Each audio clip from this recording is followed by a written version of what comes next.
Hello, people. Uh, Tonight, I'm going to change it up a little bit.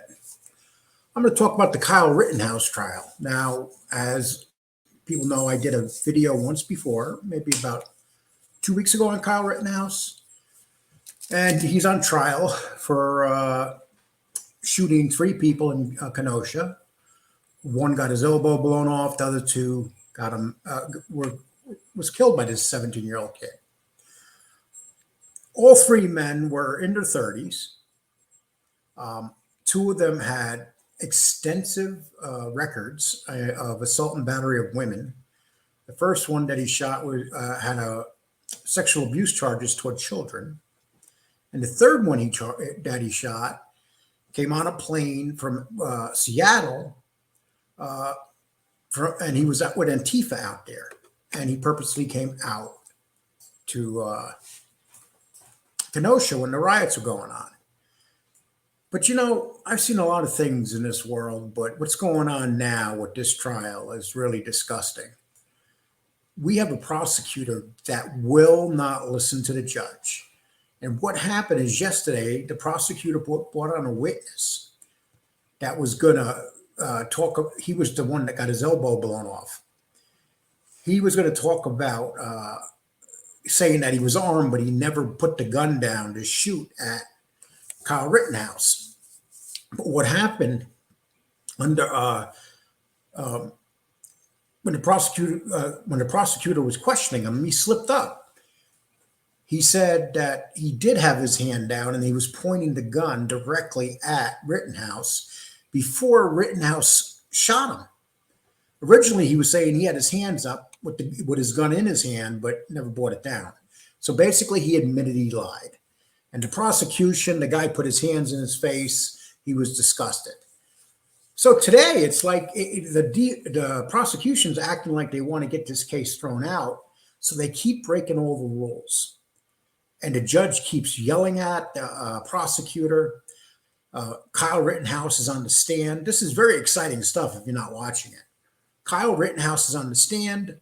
The kid's doing great on the stand, too. I mean, usually defense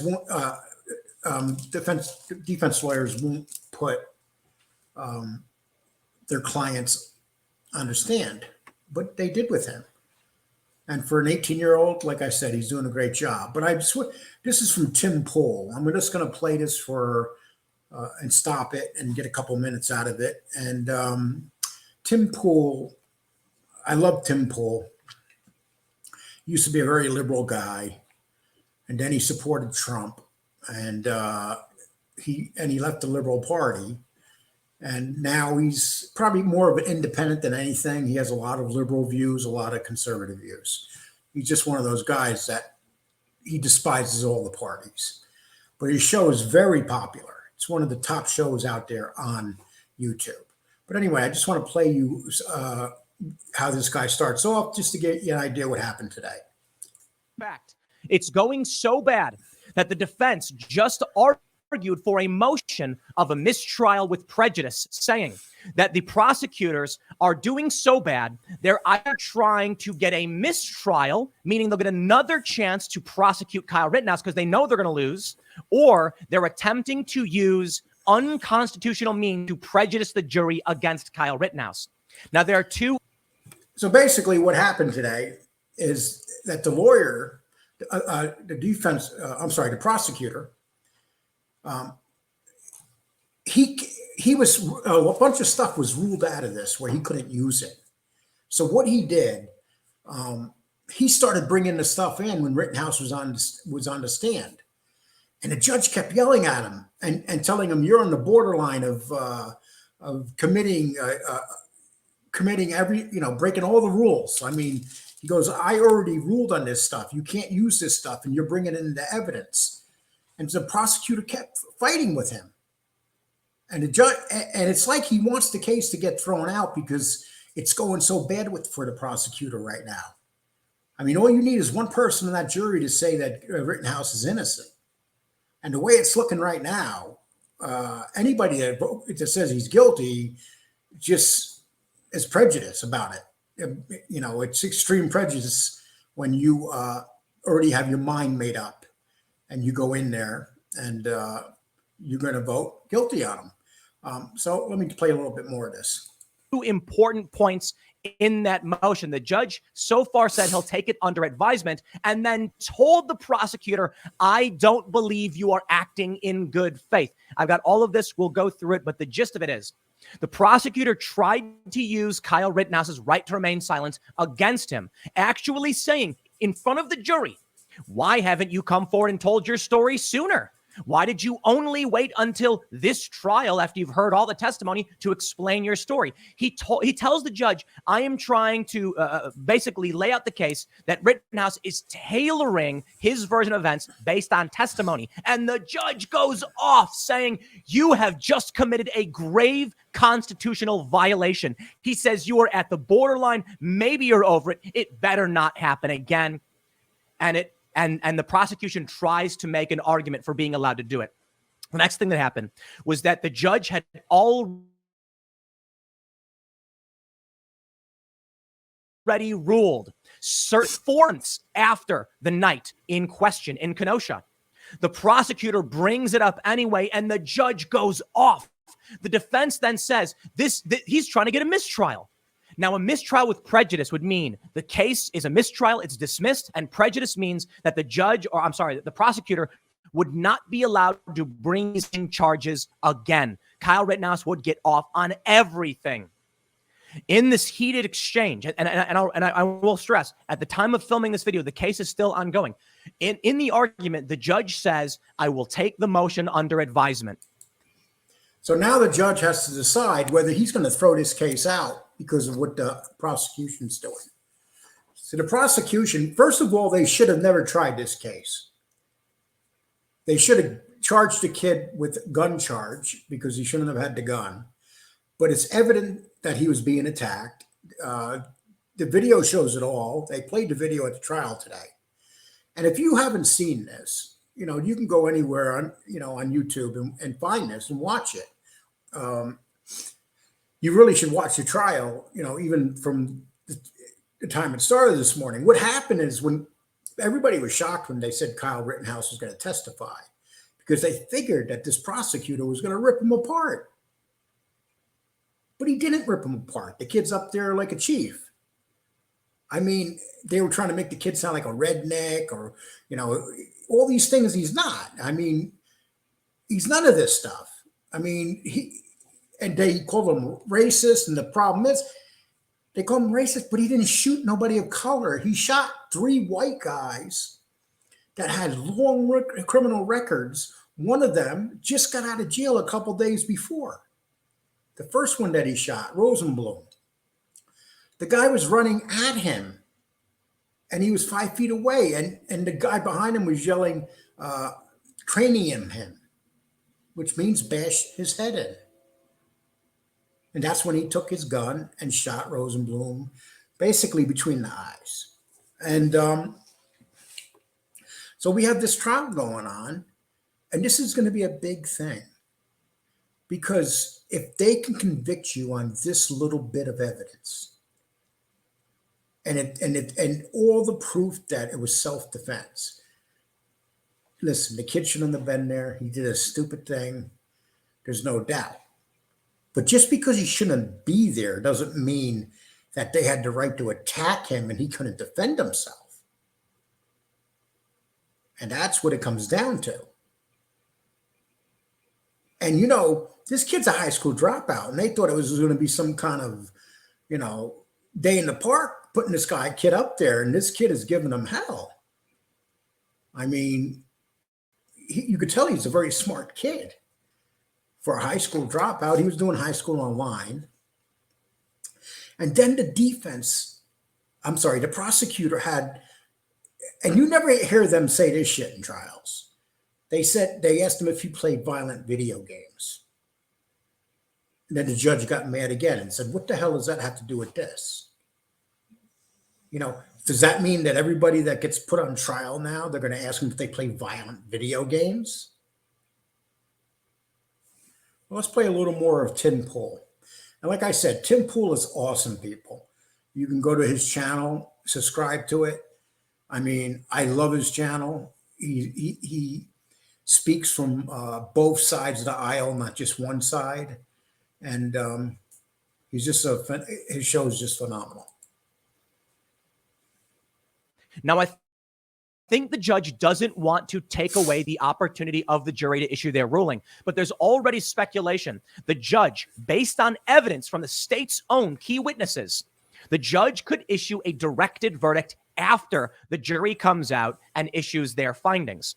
If the jury comes... So that what this basically means is that, say the jury came back and they found him guilty, the judge can overrule the jury and say, no, there's not enough evidence here.